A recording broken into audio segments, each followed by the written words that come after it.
সম্মানিত দর্শক নমস্কার।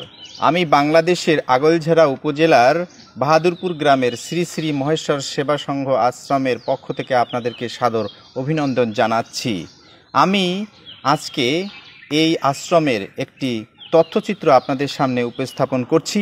আমি এই মুহূর্তে কথা বলছি এই আশ্রমের প্রতিষ্ঠাতা ও সেবায়েত শ্রী রামপ্রসাদ ব্রহ্মচারীর সাথে। জয় শিব শম্ভর হর মহাদেব। আজকে উপস্থিত জনতা ভক্তবৃন্দ সঙ্গে আমরা একটা মত বিনিময় করতে চাইতেছি।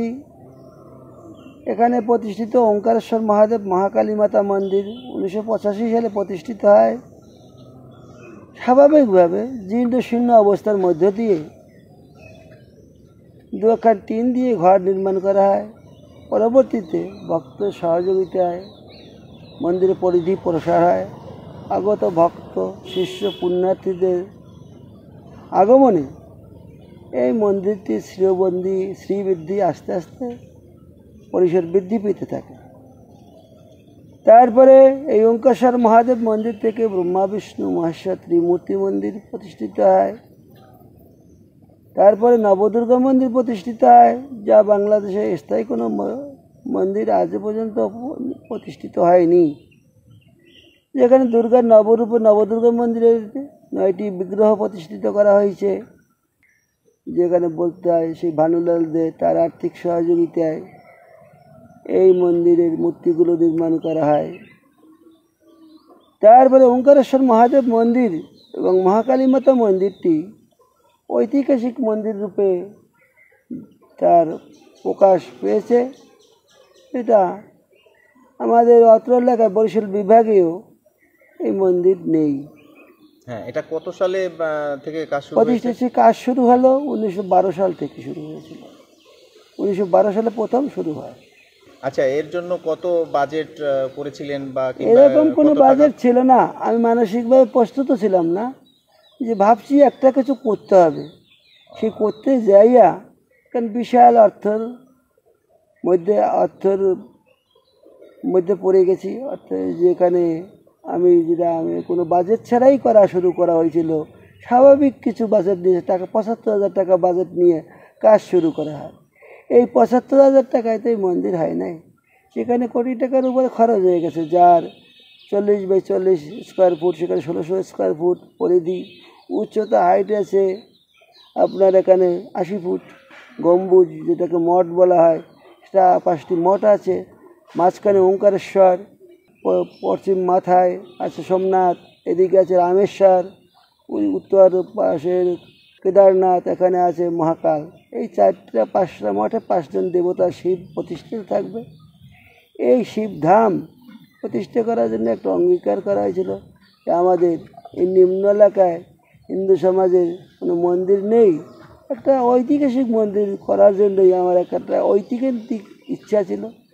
সেই ইচ্ছাটাই ভগবানের ইচ্ছায় রূপ পেতে আস্তে আস্তে ভক্ত শিষ্যদের এবং বিশেষ করে দানবীর যারা আসেন, অ্যাডভোকেট বলরাম পোদ্দারের কথাই বলতে হয়। সে যখন যে সময় গেছি কম বেশি যেরকম পারছে সে ব্যক্তিগতভাবে সহযোগিতা করছে। বিজয়দা করছে, ভানুদা করছে, আরও সাধারণ ভক্তবৃন্দরাও ভক্ত শিষ্যরাও কম বেশি করছে, যাদের আর্থিক সহযোগিতায় এই তিলে তিলে এই মন্দির প্রতিষ্ঠিত হয়েছে এবং হতে চলছে। এখানেও এখানে আরও 50 লক্ষ টাকা কমসে কম প্রয়োজন। যেখানে মার্বেল বসানো, পিলারে সিরামিক টাইলস বসানো, তো অনেক টাকা খরচ আছে। এই আর্থিক টাকা অনটনের জন্য এই কাজ ধীর গতিতে চলছে। আচ্ছা, সরকারের কাছে কি আপনি এই ব্যাপারে কোনো আবেদন করেছিলেন? এখানে তো আবেদন করেছিলাম হিন্দু কল্যাণ ট্রাস্ট থেকে, আমরা কিছু টাকা পেয়েছিলাম হিন্দু কল্যাণ ট্রাস্ট থেকে, এবং সরকারি যে অনুদান এটা তেমন একটা পাইনি। এমপি কোটার থেকে কিছু পাইনি।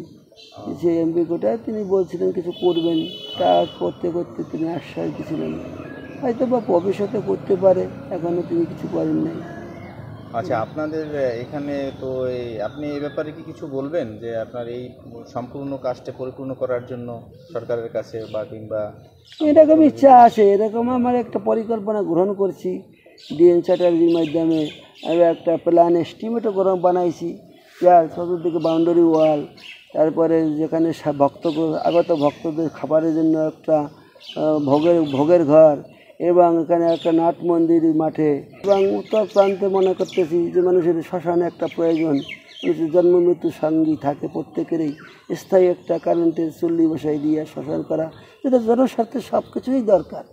এবং বাউন্ডারি ওয়াল দিয়ে এখানে কয়েক কোটি টাকার বাজেট ঘোষণা করা আছে, কিন্তু এই টাকা যদি সরকার আমাদের এই মহাপরিকল্পনার জন্য অনুমোদন করে, সঠিকভাবে ব্যয় করে, সুন্দরভাবে ব্যয় করে, সমগ্র জাতির জন্য আমরা একটা সুন্দর প্রতিষ্ঠান করতে চাই। আচ্ছা, আপনাদের এখানে শুনেছি পহেলা বৈশাখ একটা মহাযজ্ঞের আয়োজন করা হয়। এই মহাযজ্ঞের যে মহাপ্রসাদ বিতরণ করা হয় আমি শুনেছি, এই সম্পর্কে আপনার কিছু? এখানে শুনেছি এই মহাপ্রসাদ যে বিতরণ করা হয়, যেখানে চৈত্র সংক্রান্তিতে আমরা ওঙ্কারেশ্বর মহাদেব মহাকালী মাতা পূজা করা হয় রাত্রে, এবং দিবাগত দিনের পূজা করা হয়, তারপর যজ্ঞ হয়, বৈদিক যজ্ঞ, শিব সহস্রনাম যজ্ঞ, মহামৃত্যুঞ্জয় যজ্ঞ, তারপর আগত ভক্তের জন্য প্রসাদ বিতরণ করা হয়। সেখানে বলা থাকে যে তোমরা যে যত লোক আসবে তাদের সবাইকে ভোজন করাইতে হবে, পুণ্য কামনা করতে হবে, সবাই যার যার কামনা বাসনা পুণ্য কামনা করে আবার যার যার গৃহে চলে যায়।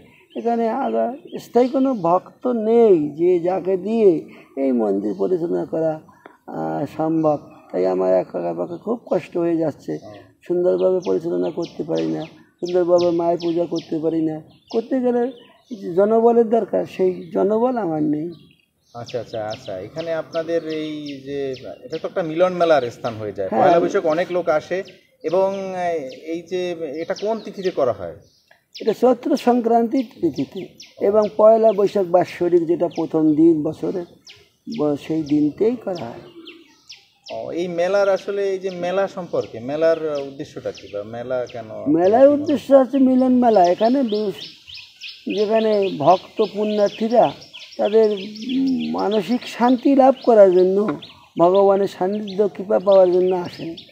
যে যেভাবে কৃপা পেয়ে আবার যার যার ঘরে চলে যায়, কিন্তু শূন্যতা নিয়েই সবাই থাকতে হয়। আবার কেউ পূর্ণ করে তার ধর্ম পূর্ণ করে যায়, এইটাই উদ্দেশ্য।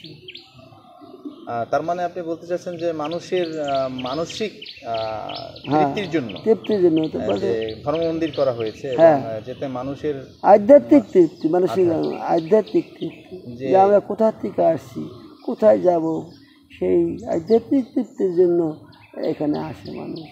আধ্যাত্মিক কিছু পাওয়ার জন্য, যে সুখ দুঃখের সংসার, জন্ম মৃত্যুর সংসার, এখান থেকে আমরা মুক্তি পেয়ে, রোগ শোক বুদ্ধি ব্যাধি থেকে মুক্তি পেয়ে আমরা যাতে সুন্দর সুস্থভাবে সারাটা বছর বেঁচে থাকতে পারি, এই আশা আকাঙ্ক্ষাই কিন্তু মানুষগুলো ছুটে আসে। ভক্ত শিষ্য পুণ্যার্থী সবাই ছুটে আসে কিছু পাওয়ার জন্য। আবার কি পায়, কিছু পেয়েই আবার তারা যার সংসারে ফিরে চলে যায়। আচ্ছা আচ্ছা, তার মানে আমি দেখতে পাচ্ছি আপনি আপনার আসলে মানুষের আধ্যাত্মিক উন্নতির জন্য মন্দির করা হয়েছে। এখানে আসলে পরে ভক্তরা তাদের আধ্যাত্মিক উন্নতি পায় এবং মানসিক উন্নতি পায়, এবং অর্থনৈতিক, সামাজিক, আমার মনে হয় সব ধরনের একটা কর্মকাণ্ড আছে। আফটার অল এখানে একটা লোক আসলে যদি এই মিলন মেলায় যখন একটা বিক্রি বাট্টা হয়, বা এখানে সবার সাথে সবার একটা দেখা হয়, যোগাযোগ হয়, একটা একেবারে সুখ দুঃখ মতামত বিনিময় হয়। মনে যদি কোনো কষ্ট থাকে, কোনো কালিমা থাকে, কোনো জরাবেদি থাকে, তাহলে একজন আরেকজনের সাথে সেই কথাগুলো শেয়ার করে, এবং তাদের জীবনটা সুন্দর সার্থক করার জন্য মূলত এই ধরনের অনুষ্ঠান করা। আচ্ছা, আপনাকে অনেক ধন্যবাদ, আপনার সাথে কথা বলে ভালো লাগলো।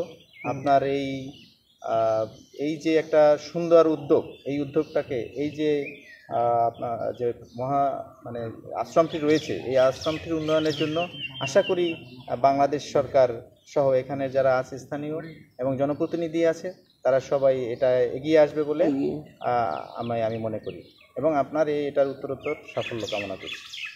হর হর মহাদেব। হর হর মহাদেব। এই মহাদেব তুমি সকল দুঃখ বেদি আমাদের হরণ করো।